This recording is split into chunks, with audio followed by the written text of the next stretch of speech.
One last time, I have to see this ground. It's beautiful now, as if nothing had happened here. Soon they will tear down the main house, and then nothing will be left. Nothing. Except what I remember.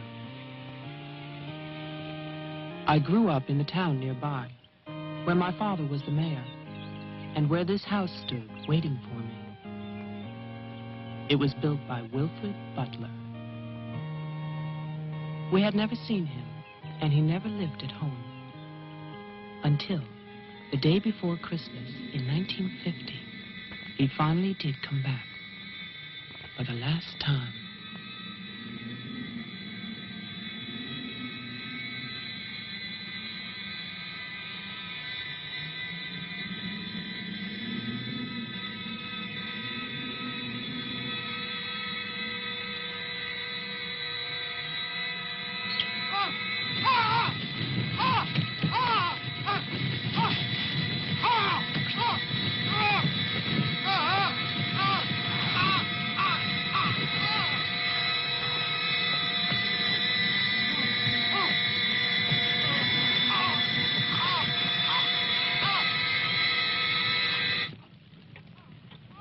All of us believed that his death was an accident.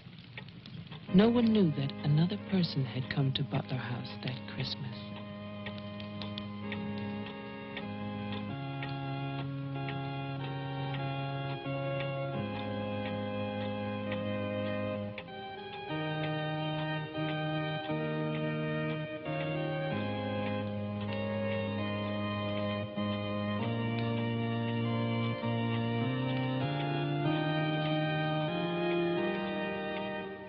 As Deputy Coroner of the County of Arlington, State of Massachusetts, I hereby find, upon evidence of an autopsy conducted by the medical examiner of this county, that the deceased, Wilfred Butler, died as a result of burns inflicted accidentally upon himself on his own premises during the afternoon of December 24th, 1950.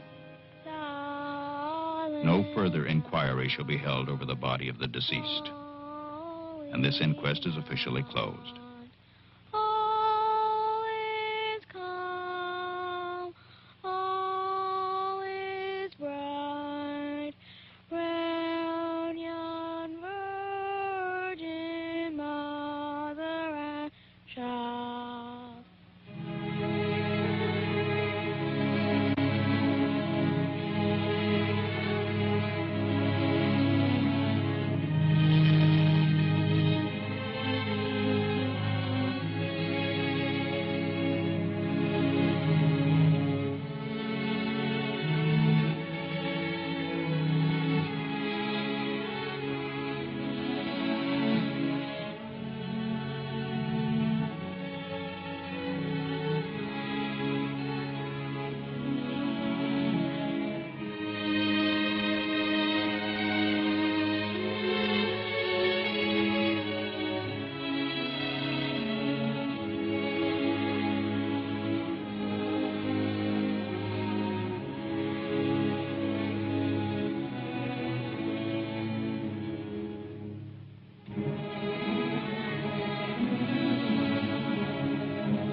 After the coroner's inquest, on New Year's Day, they buried Wilfred Butler.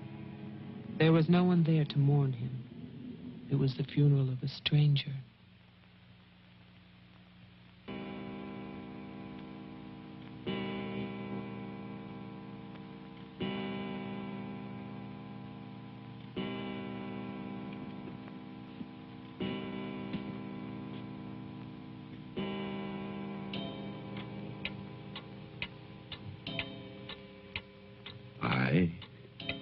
Wilfred Butler, being of sound mind and body,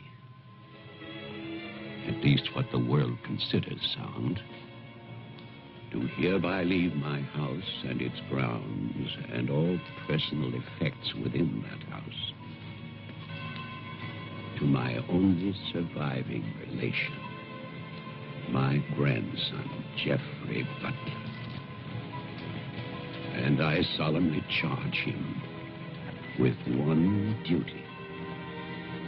Let him leave the house as I left it, standing untouched to remind the world of its inhumanity and cruelty. For 20 years, that house lay empty, exactly as Wilfred left it. And then, last year, rumors began that it was finally being sold. The newspaper story traveled through the county to a state hospital for the criminally insane.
The man who came to sell the house had never seen it. He was a lawyer from the city, just doing a job and enjoying it.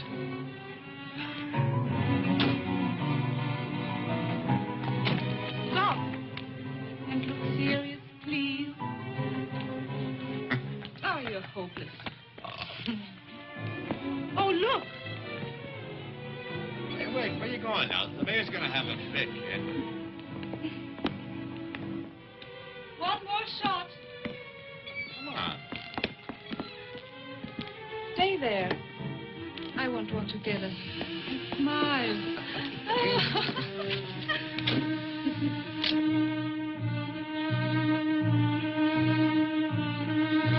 For all the news as it happens, stay tuned to WLIX, your voice of the Northeast.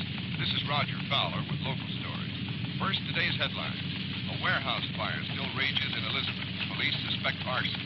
That escaped inmate at Margaretville State Hospital still at large, still hunted by state police.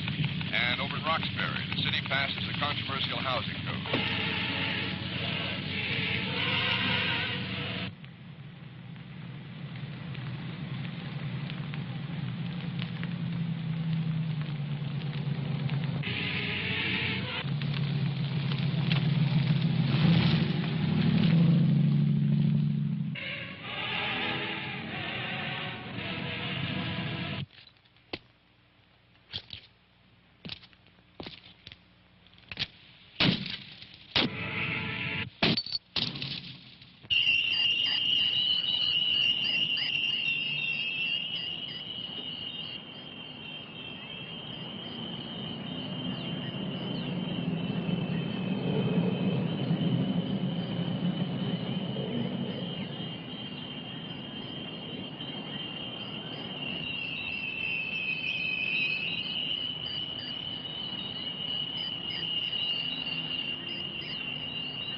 Well, didn't I tell you?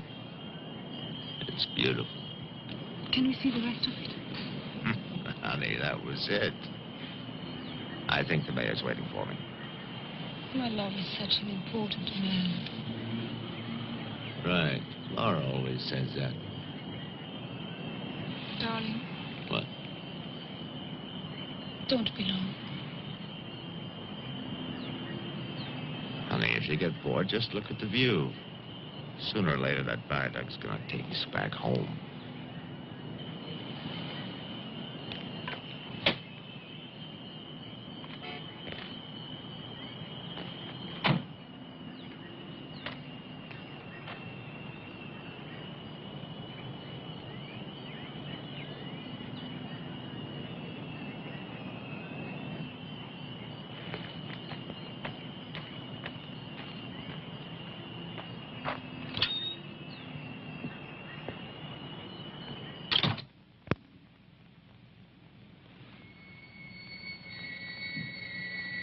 Mr. Carter. Mr. Mayor.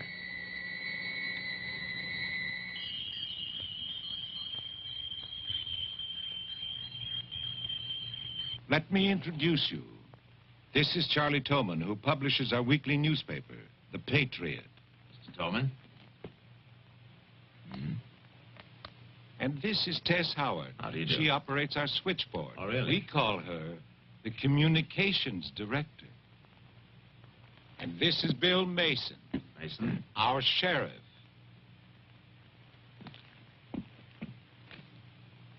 Won't you sit there, Mr. Carter, at the head of the table? Thank you. I didn't expect to meet you all together. It's quite a reception.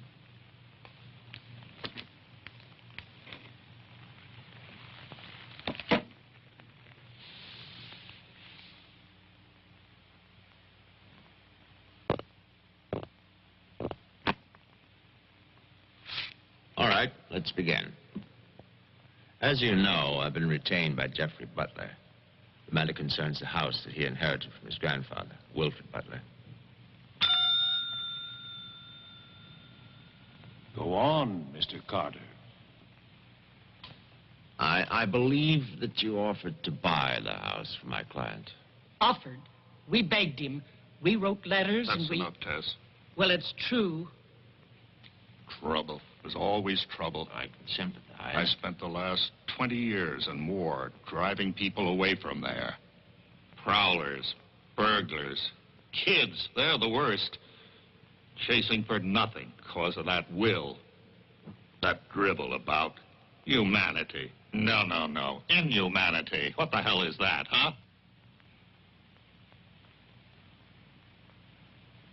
Yes, well, he was a bitter man. Hate. It must have been very hard. It must have been hate.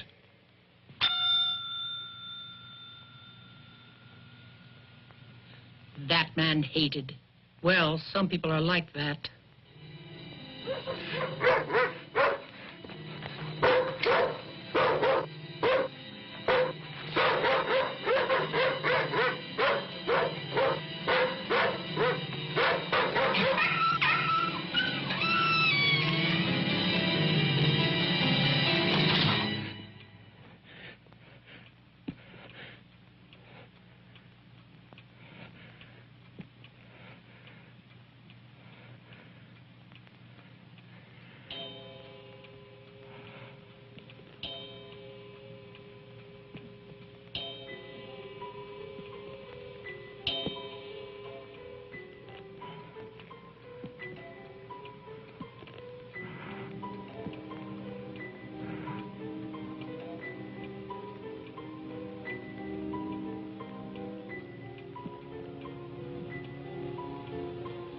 The question is, well, do you still want the house? Are you offering it to us, Mr. Carter? Exactly. Why now? Well, that's Mr. Butler's business, isn't it? You know we're not rich. Most of us came here during the Depression. But we love this town. It's our home. And naturally, you want to improve it. Exactly. My client understands that, and he fully sympathizes, and he's willing to sacrifice the house for $50,000 in cash by noon tomorrow.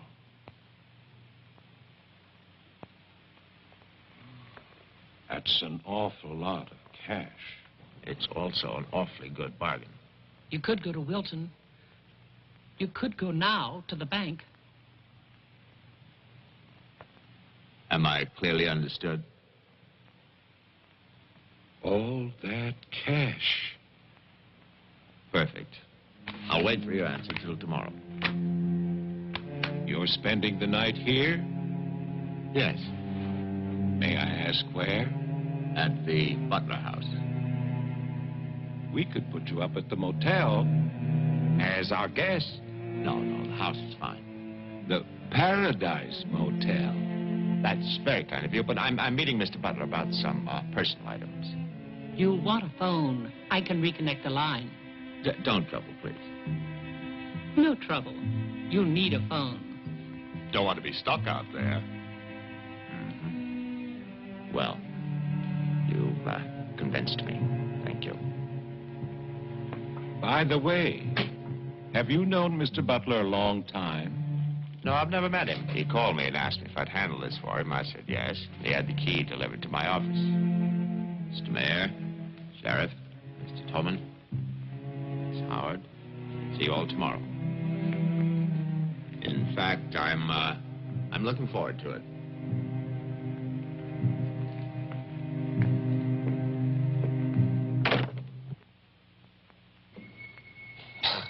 Slick, really slick. He's a big lawyer, Bill. You've got to expect that. Don't tell me about lawyers. Oh, you see the way he looked at us? You see his clothes? He's doing his job. Just don't tell me about lawyers. You know what I'd like to see? Two of them like that one talking to each other. Neither one of them would know what to believe. I love you, too. Honey, when I get home, I'm going to have a nice surprise for you. Oh, no, I can't tell you what it is now. It wouldn't be a surprise, now would it? No, I can't come home now, but it'll be very soon. Very soon. Honey, of course I miss you. Yes, I miss Mommy, too.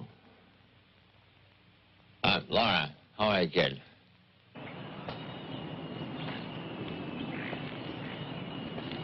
So I'll call tomorrow.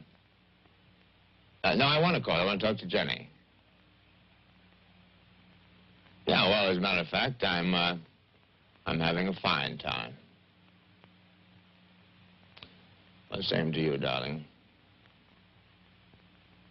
What do you mean, hostile?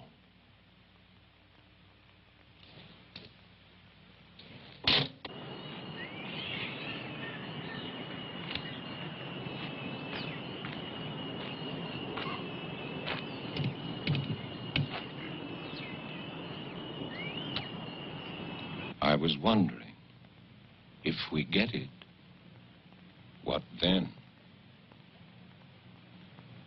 Tear it down. Okay. I'd better get going. Do me a favor, Tess. Call Diane, tell her I'm to Wilton, and I'll be back late.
It's fantastic, isn't it?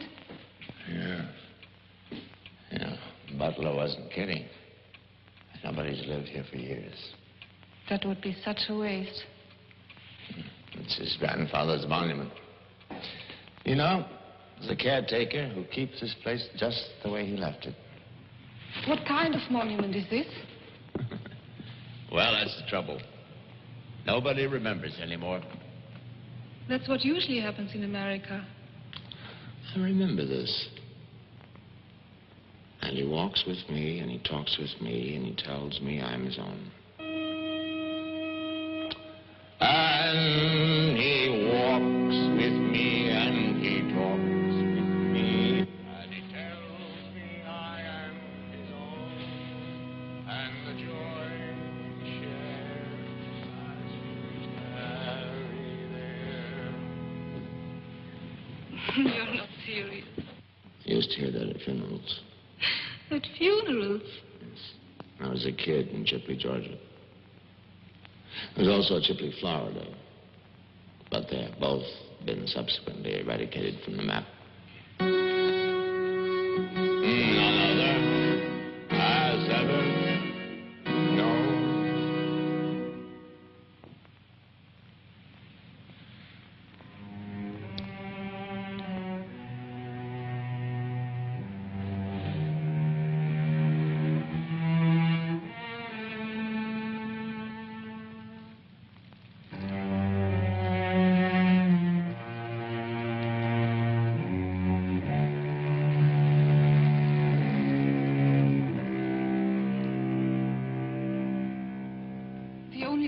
Was a delicatessen, so I brought you pastrami, salami, potato salad, macaroni, everything you like.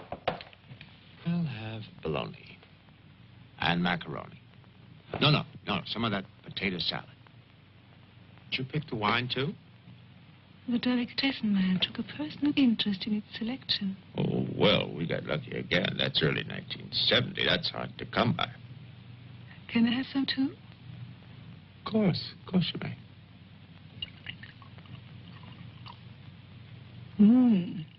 Thank you.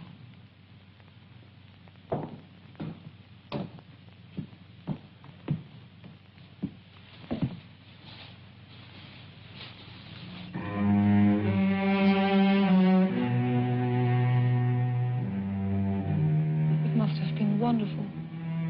What? The people who lived here.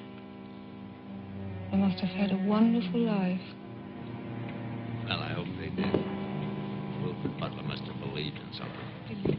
Look at that stone fireplace, parquet floor, the mahogany, this table.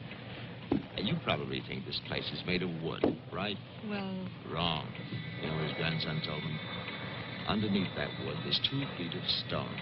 The foundation is 8 bricks wide. Now, someday they're going to come in here and they're going to tear this place down and they're going to build little tract houses all over this property on quarter-acre and half-acre lots.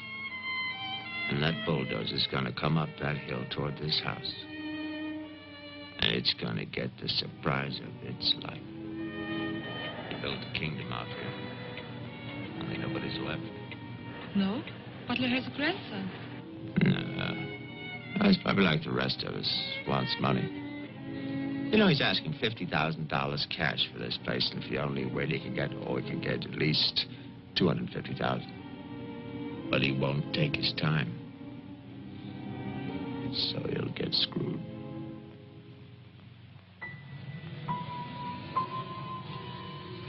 Do you want to go upstairs now? Soon. You know, one of the great pleasures in life is the pleasure of anticipating pleasure. Isn't it? We are very close now, aren't we? Sure, honey. Very close.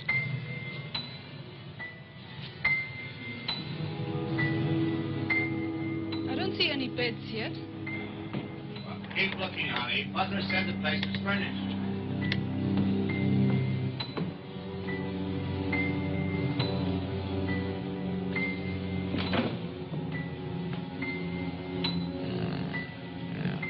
It's furnished.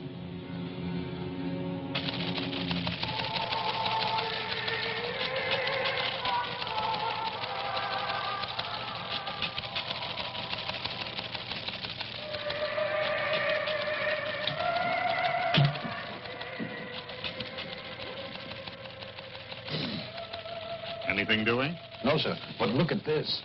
More football, huh? Look how they smeared that quarterback. Look at his arm. Got no time now. No test. How about that telephone up at the Butler house? Is it working? Well, try it now. I'll wait.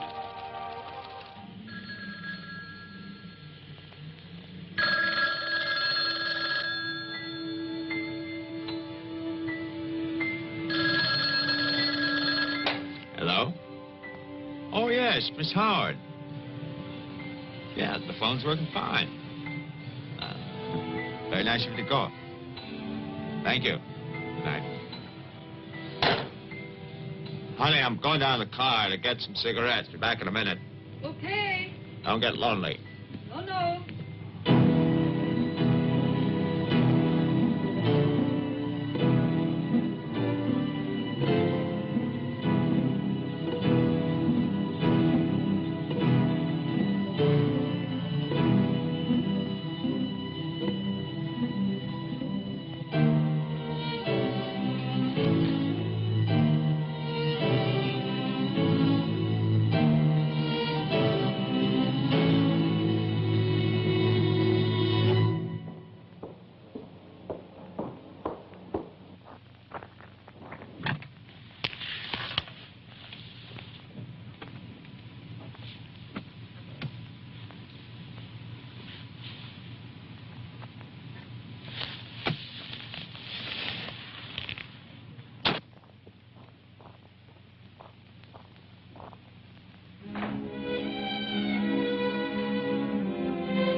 Did you get your cigarettes? Yes, I did. May I have one? Sure. No, it's the most amazing thing. These cigarettes come in these very small packages these days. Oh, that's for me?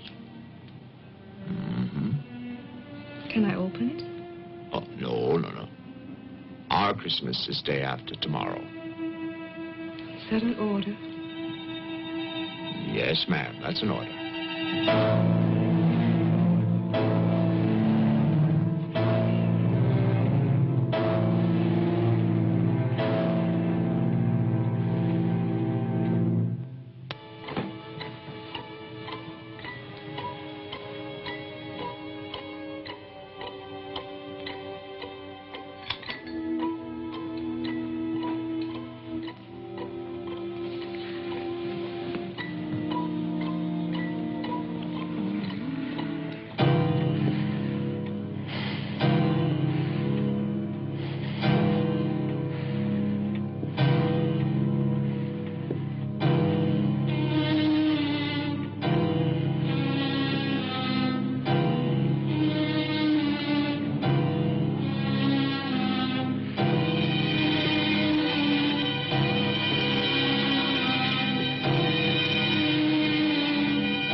Sheriff Mason. Bill, someone's calling from Butler House.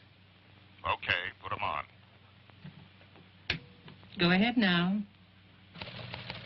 Mr. Carter? I'm not Carter. Who is this? The owner. Butler. I'm worried, Sheriff. Carter's not here. Speak up, I can't hear you. I can't. I'm sick. Can you come here? What is it? What's wrong? His car's here, but he's gone. Won't you come? Okay. Now, you stay put in that house. I'll wait for you. Please, hurry. I'm afraid. Now, take it easy. I'm coming.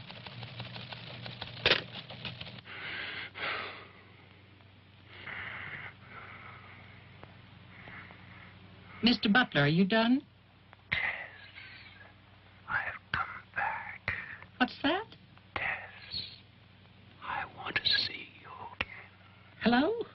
Who is this? You know me, Tess. It's Mary Ann. Tell the mayor. Tell them all. I'm waiting in my father's house. Tess, it's so lonesome here. Don't be long. Hello? Hello? Hello?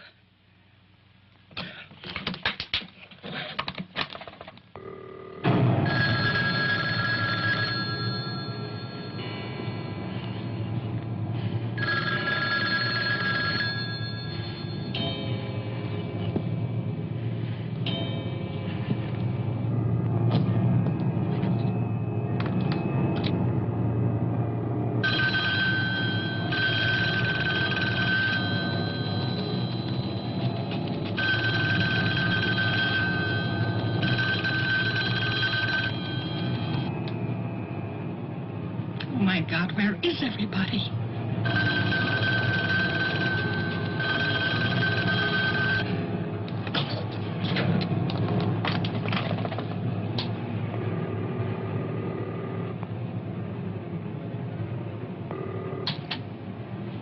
Hello? Oh, Maggie, thank goodness. What is it, Tess? Something's come up. Something urgent. Can you start early? Oh, honey, I'm watching TV. Maggie Daly, you get yourself over here. What is it? Just get moving, Maggie. Just please hurry.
Come in.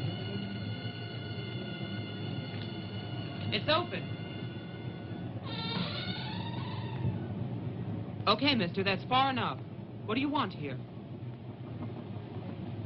Mayor, Try again. My father's not home. And don't move. you want me to put my hands up? No. Just stay there. What are you staring at? I seem to remember you from the road. That's why I'm holding a gun. You scare me. Well, that makes sense. Thanks. Does everybody carry one here? You can ask the sheriff when he gets here. I'll call him. I'm sorry to disappoint you, but the sheriff's office is empty. How do you know? I was just there. Who are you? A Jeffrey Butler. Oh, you're the one who's selling the house. Yes. Have you any ID?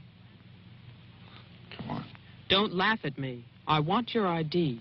Some maniac escaped from Margaretville.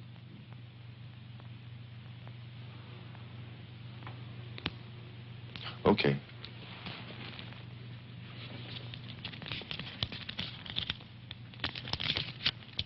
Put it on the table.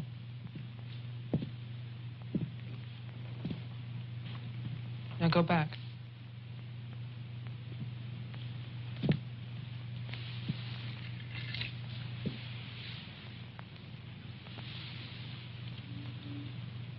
California license. Lucky you. Would you like to see my maniac card from the asylum? They give you one when you escape. There's a big scarlet M on it so people won't get confused. Okay. Look, I'm sorry about the gun. My father's in Wilton getting your money. All I want to do is to get into my house. The sheriff's deputy might have a key. He's about the only one I know of. Well, where is he?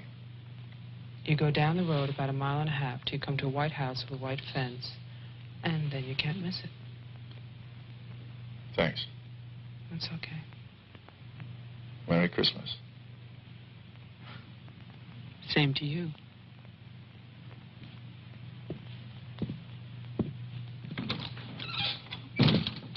If I don't call back in an hour... What? Call the mayor or Mr. Tone and nobody else. Promise me you'll do that. Well, sure. Mark it down, honey, so you'll have it. Sheriff at 301. I'm heading west on Route 5 to Butler House. You'll hear from me.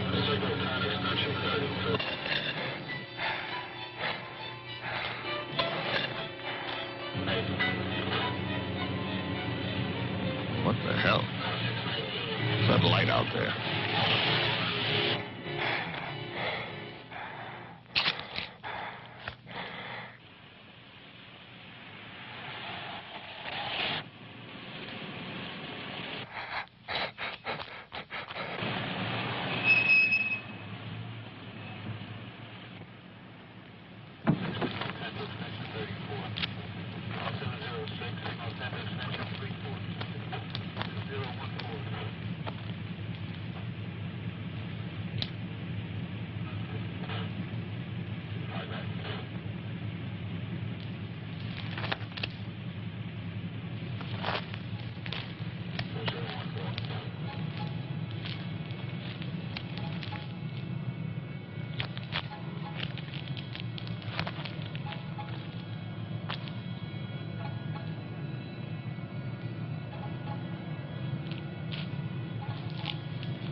Hi. Hi. Did you find the deputy? No, I wasn't there. Oh. I was thinking, isn't your lawyer supposed to be at the house? The door was locked. His car was there, so I borrowed it. You mean you stole a car? Yeah. Keeping it warm. What if he needs it? Let him find me. Who's coming to dinner? Oh, Daddy. We always have dinner every Thursday.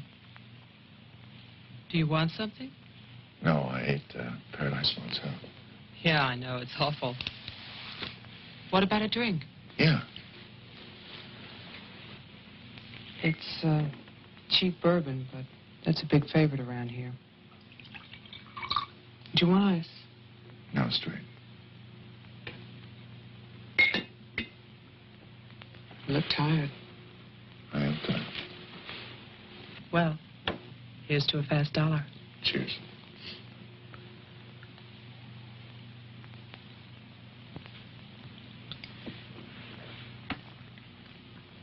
Why did you decide to sell the house? Needed the cash. After all these years? I need it now. Huh. What's it like on the inside? You know, I've never seen the inside. When I was a child, my father told me to stay away from it, or something terrible might happen. Sort of like a haunted house. I haven't seen it either. You're going to sell it? You've never seen it? Yeah. Oh, it's too bad. It's about the only place to see around here. Oh, I forgot. Someone keeps calling with a message for my father. She says that she's waiting at your house, in the reception room. What woman is waiting in my house in the reception room? Oh, I don't know. It's not a voice that I know.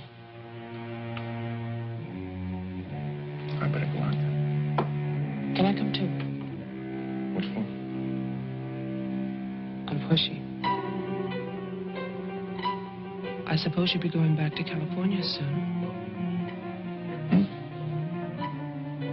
California? You said you lived there, remember? No, I'll be traveling. Jeff, look.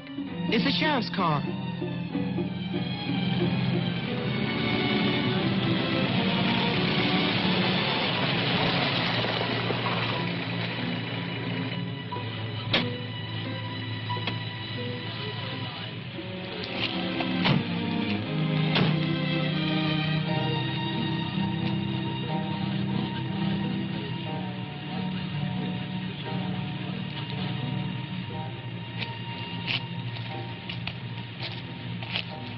There's a light.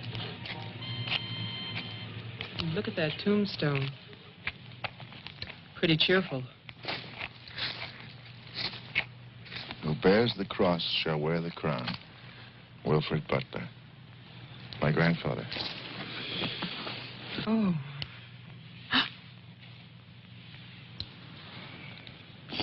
Someone left their sunglasses in the snow. They're the sheriff's. My lawyer's missing. So is the sheriff. You get strange phone calls. And now someone's fascinated by my grandfather's grave. Let's get out of here. You still want to go to my house? Yes. But I don't want to go alone. Listen. I'm not nervous. Well, of course you're not. Oh, it's the cold. I'm shaking from it. Let's get out of here. Okay. We'll get help in town. It's 10 minutes' drive.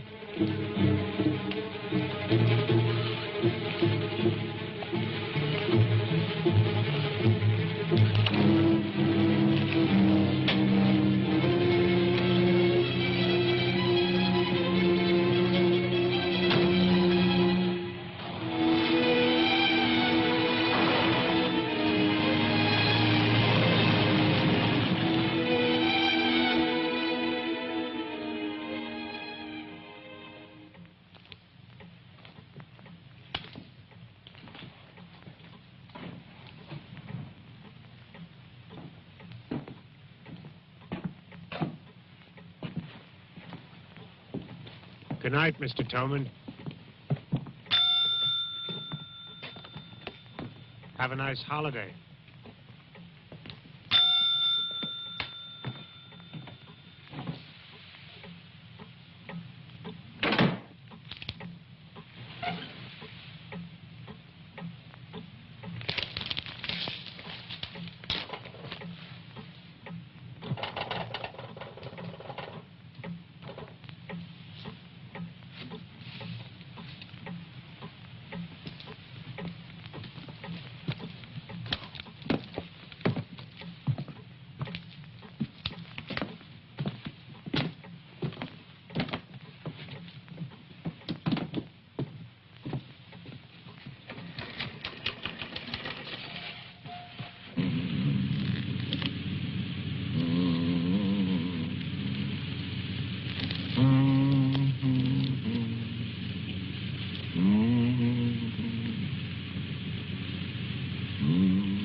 Deputy's not here, but Tolman is.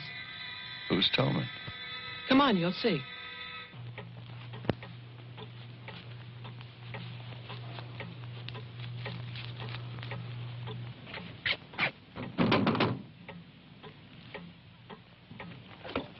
Mr. Tolman, wait.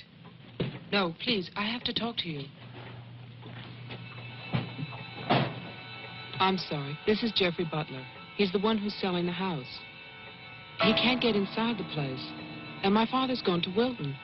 So we wondered...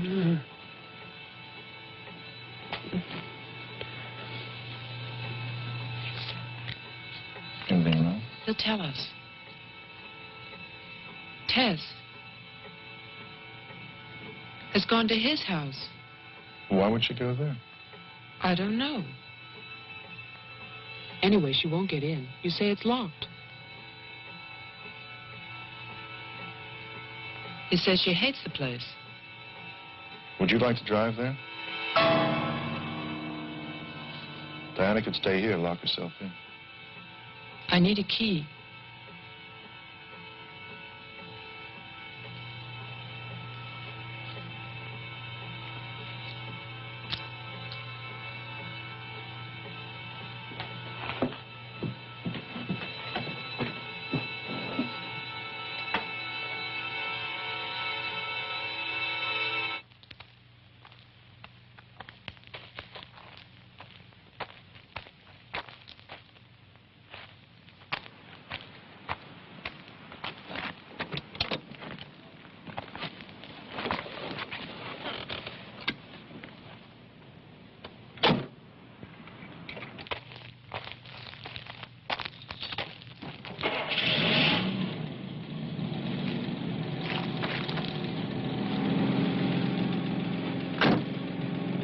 Oh, man, this isn't my house.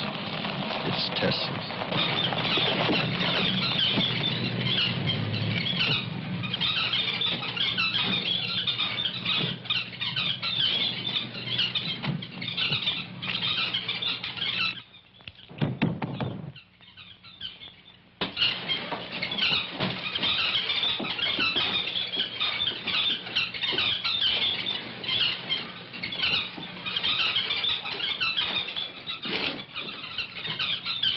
Well, Tess isn't here.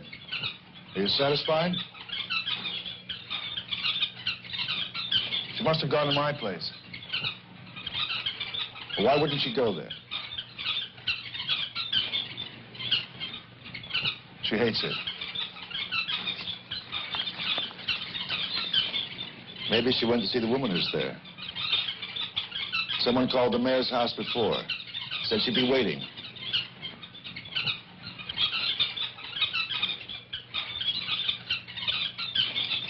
What is it?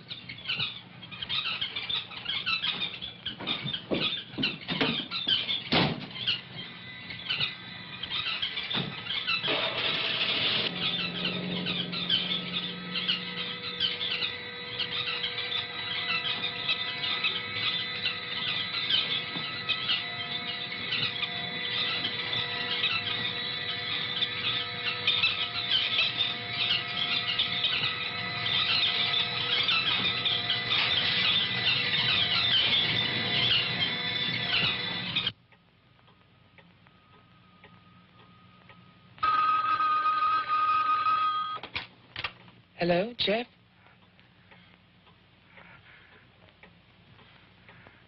Hello? Is anybody there? Who is this? I'm Diane Adams. I spoke to you before. Bring your father to the house. This is Marianne. Tell him I have the diary. I'm waiting. Who are you? He'll know. Christmas Eve, 1935. Hello? Hello?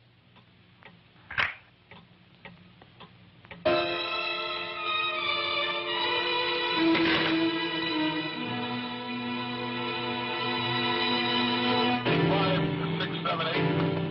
704, signal 10, 704, C Charlie. 704, signal 10, 704, C Charlie.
Sheriff, I saw your car.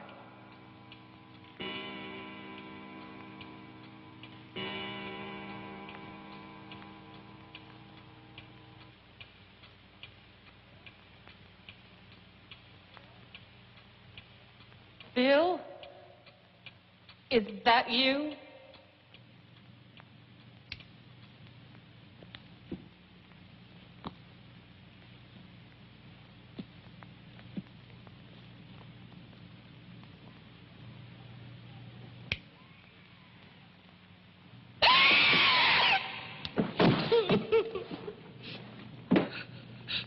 Tess, you can't see me, but I can see you.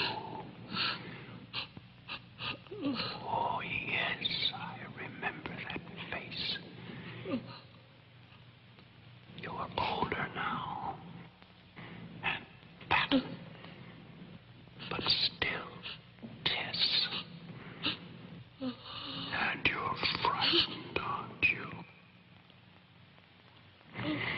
Don't be afraid. I want to help you. Take my hand. Take it, Tess.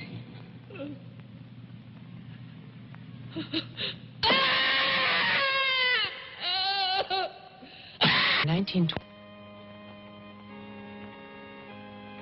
The person on the telephone said 1935, Christmas Eve. But that's not the beginning. In 1927, Butler House was restored by Wilfred Butler. After that, I find social notes, parties, nothing special. Then, in 1930, Butler's wife, Catherine, dies of tuberculosis. In August 1933, it starts. Wilfred Butler's daughter is cruelly attacked and raped. Her name is Mary Ann, the same name as the caller who left those messages tonight. She's 15 then. On May 2nd, 1934, Mary Ann Butler gives birth to a son, Jeffrey Butler. Jeff. Early in 1935, Butler House is turned over to a Dr. Robinson as an asylum for mental patients. And then Butler goes on to say that he has committed his own daughter. Mary Ann will live at the asylum. There's no end to this story. It's been carefully cut out of all the papers. Why would Toman do that?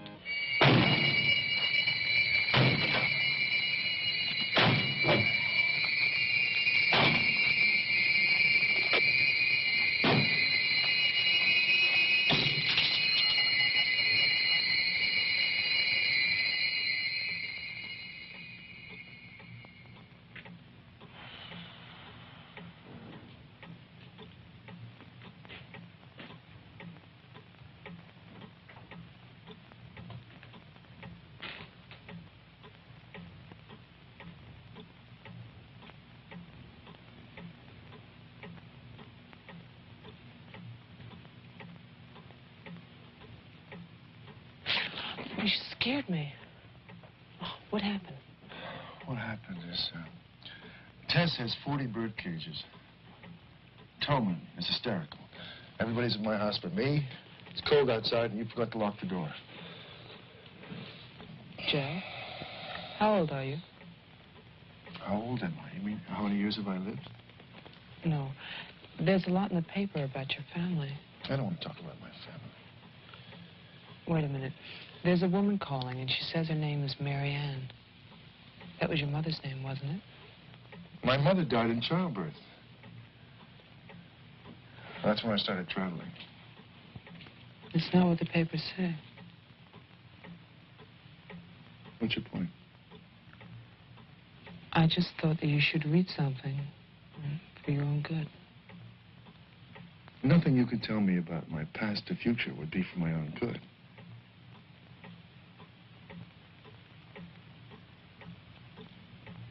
Where is the paper? It's on the table.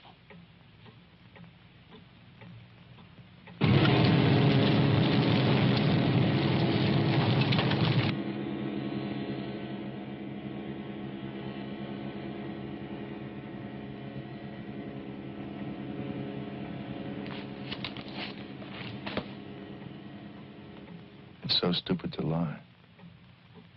I missed the whole event. Jeff, maybe your mother's still alive. Maybe she's waiting for you at the house. I don't know.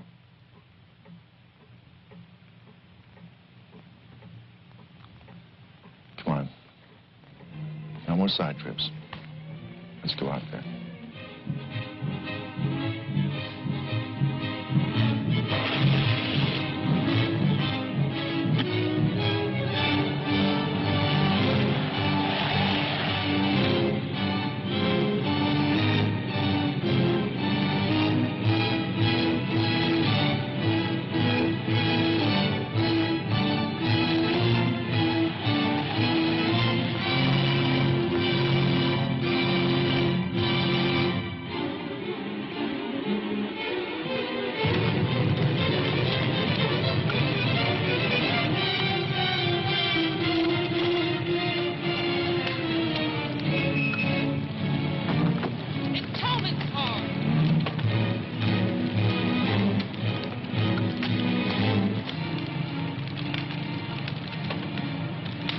It's empty.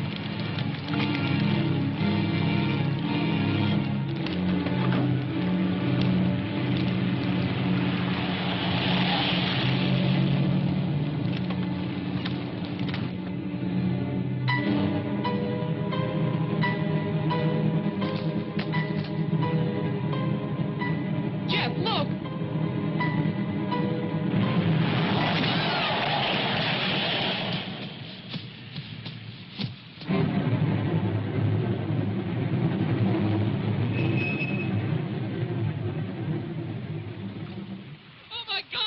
Stay back! It's Tolman! Stay back!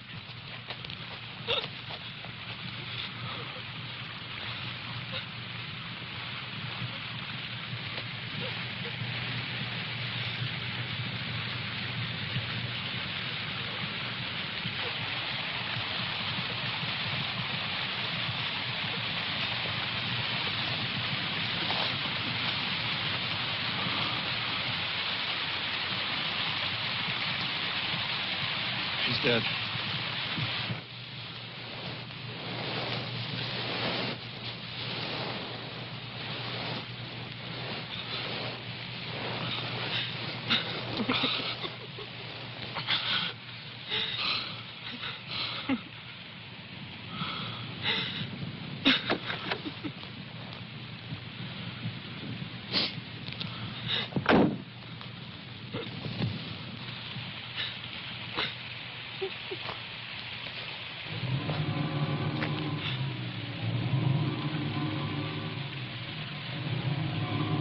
His hands.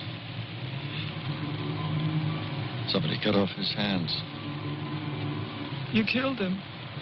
You killed Tolman. He's asking for help.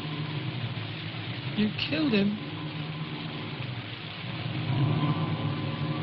Get in the car.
The keys.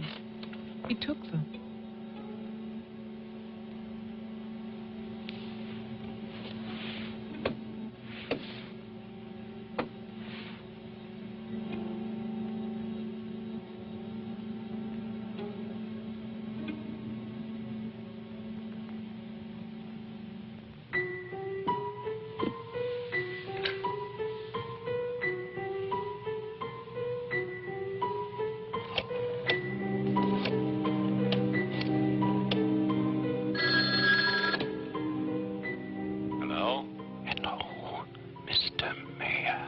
Yes, what?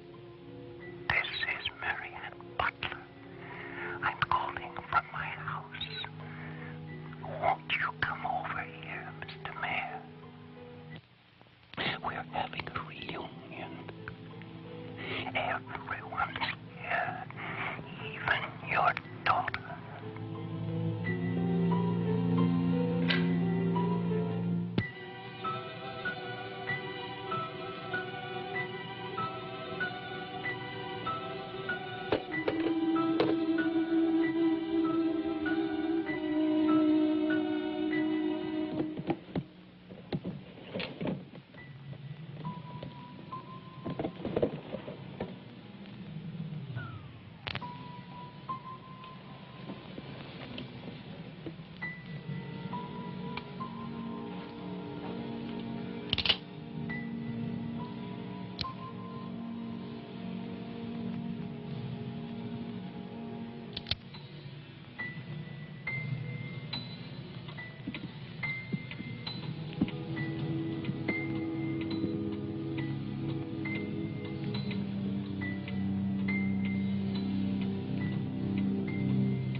I write this knowing that no one shall ever see it. Not my beloved daughter, or even my grandson, Jeffrey. I write for myself in the hope of forgiveness, if that is still possible. And I write for you, Marianne, whose youth and innocence I have destroyed. By 1935, the doctors had treated my daughter for a year. I had believed they could cure her. The child, Jeffrey, was taken from us and sent to California. I turned my house into an asylum.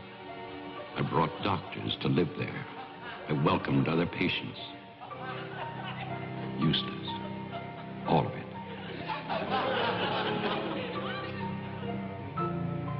I remembered what she had been. There was never a lovelier, happier child.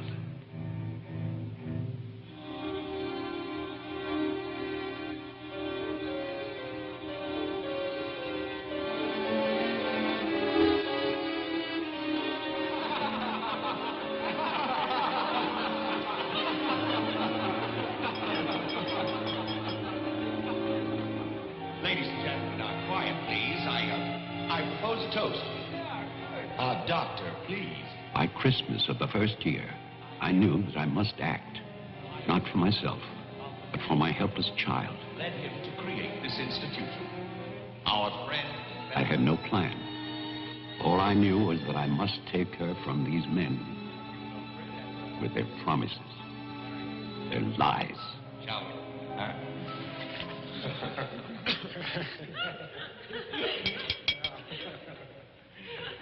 For he's a jolly good fellow, for he's a jolly good fellow, for he's a jolly good fellow, which nobody can deny, which nobody can deny, which nobody can deny, for he's a jolly good fellow, which nobody can deny.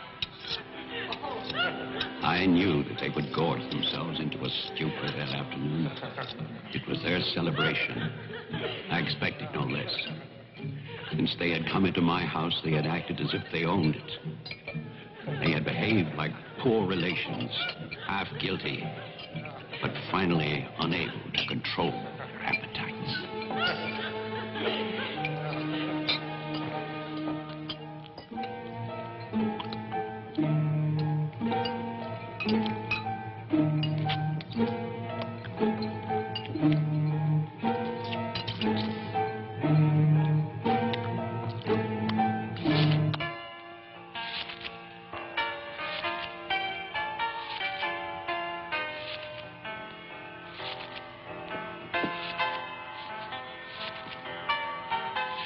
After dinner, they danced and drank as they usually did. All the time, Robinson would smile and reassure me. They expected me to believe, because I had no choice. Wilfred, trust me. He really believed Marianne would be well. He saw a light. There is a light at the end of a long tunnel. Believe me. There is a light at the end of a long tunnel.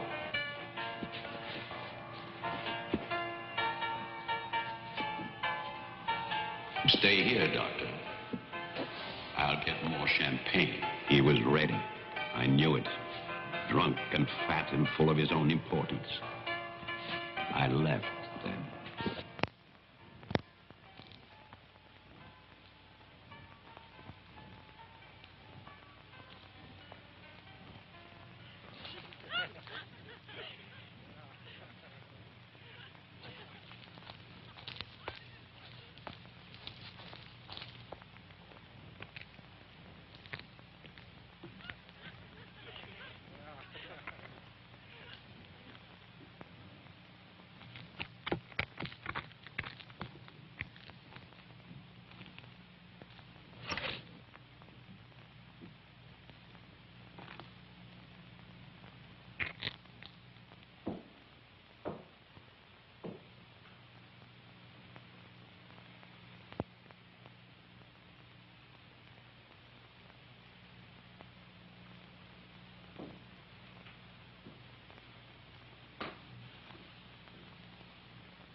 My cruelty to Marianne was inhuman.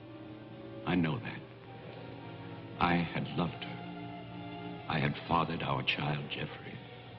I had brought her to this. But I swear that on that afternoon, all I wanted was to save my child.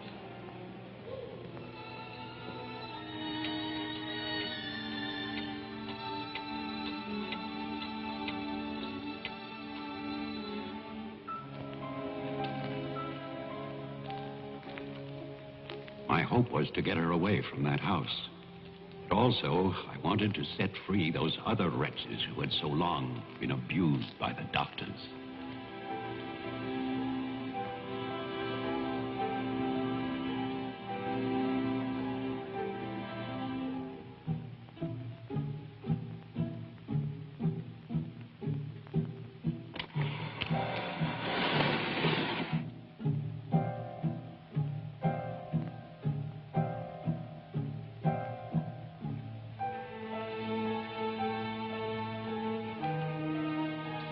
I knew what they might do if these inmates were freed.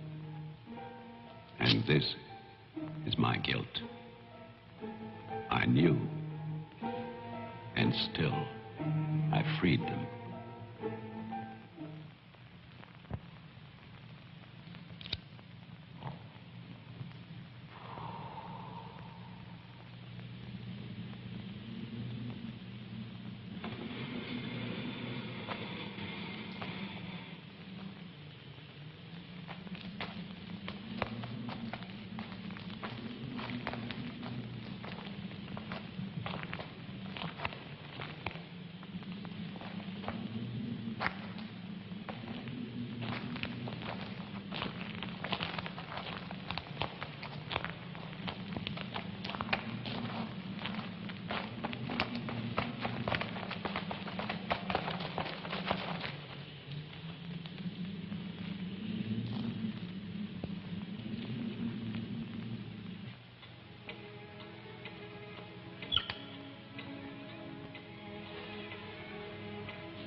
After the inmates started for the house, I went to get our car to take Marianne away.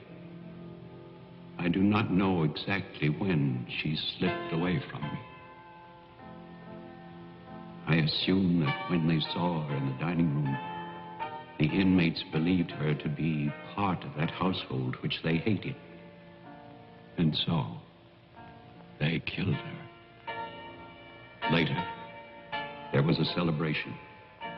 And then most of the inmates fled. I don't know where. But I shall never forget what they did to my child. Since that Christmas, I have lived in prisons and asylums. Lived anonymously, as an animal. I have wandered in bitterness until all seasons have become as one. And that is a season of vengeance.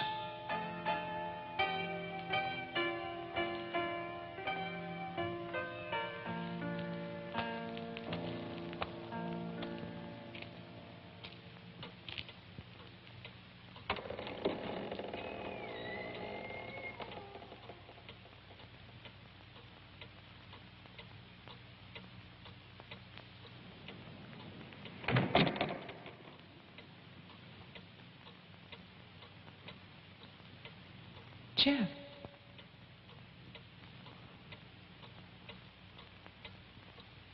Jeff. Wilfred Butler is still alive. This is still his house. Your grandfather died in 1950.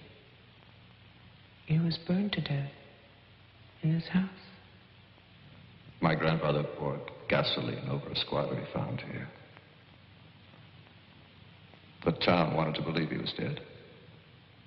They still do.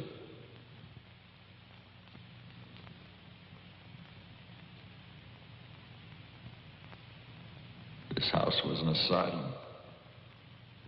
There was a massacre by the inmates.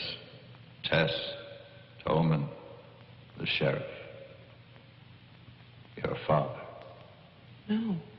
All inmates. They killed my mother in this room.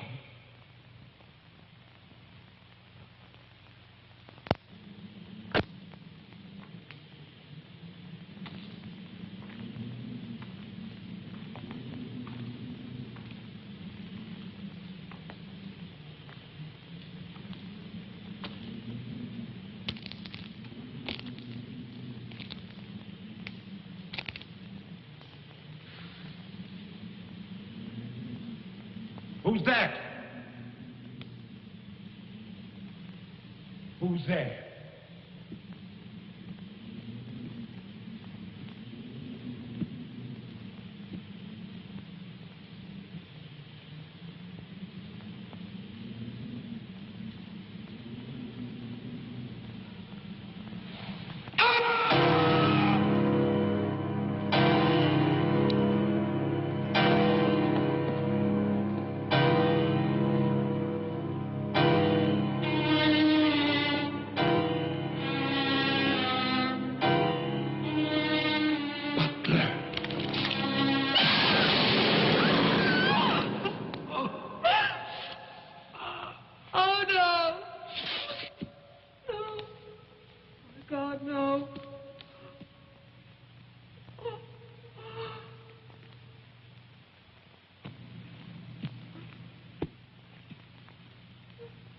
Daddy?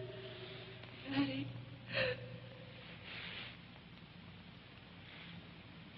Diane? Jeff? Jeff? No. No. Jeff, why? Why? Sorry. Marianne.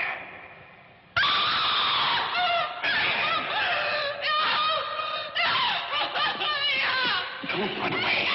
No, I'm your father. Don't be afraid. I won't hurt you. Please. It's all right.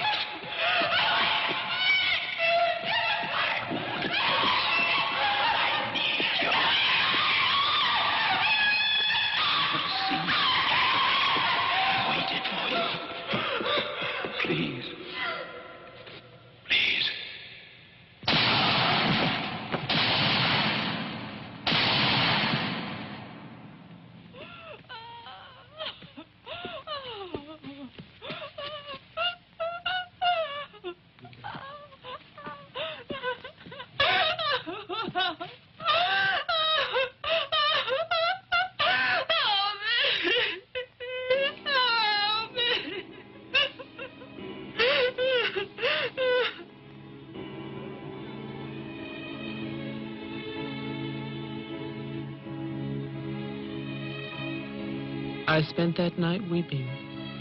By morning, there were no more tears.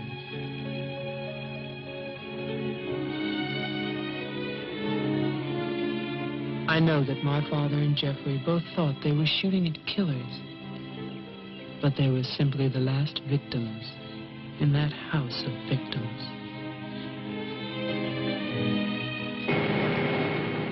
And now, a year later, they will tear down Wilfred Butler's monument. But they can never destroy my memories of what happened here.